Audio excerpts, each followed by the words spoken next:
भंडारा जिल्ह्यातून आलो. जातीनिहाय जनगणना व्हायला पाहिजे अशी जनगणना व्हायच्या अगोदरच मागणी होती. त्याच्यासाठी नागपूरले मोठं आंदोलन झालं ओबीसीचं.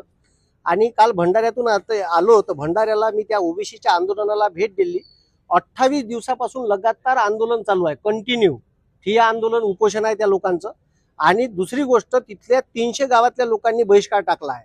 आम्ही वर्धेत याच्या अगोदर आता काँग्रेस कमिटीनं निवेदन दिलं, आमच्या पक्षातर्फे आता आम्ही निवेदन दिलं का तुम्ही या देशामध्ये ढोरं मोजता, डुकरं मोजता, गधे मोजता, वाघ मोजता, मग आम्ही माणसं नाही होय का?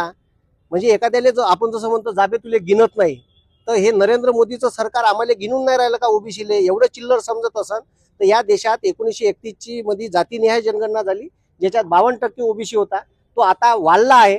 आणि आमचा आकडा आम्हाला जर माहीत पडला तर आम्ही विधानसभेत आणि या देशाच्या लोकसभेत आरक्षण मागू शकतो. पुन्हा आमचं वाढीव आरक्षण आम्ही मागू शकतो, पण आम्हाला ऑथेंटिक डाटा हा लोकसंख्या आयोगाकडून मिळू शकते. याच्यासाठी जर आमची ओबीसीची गणना होत नसेल तर आम्ही वर्धा जिल्ह्यात जसं भंडारा जिल्ह्यात 300 गावांना बहिष्कार टाकला, आम्ही आमच्या गावात बहिष्कार टाकू आणि आम्ही सरकारले कोणताही ओबीसी लोकसंख्येचा डाटा देऊ नाही आणि आम्ही सांगू नाही. म्हणून आमची मागणी हेच राहील, जर सरकार आम्हाला गिनत नसेल तर आम्ही इथं ठीक आहे कलेक्टरले जायचे रस्ते बंद करू आणि आम्ही इथं रस्त्यावर बसू.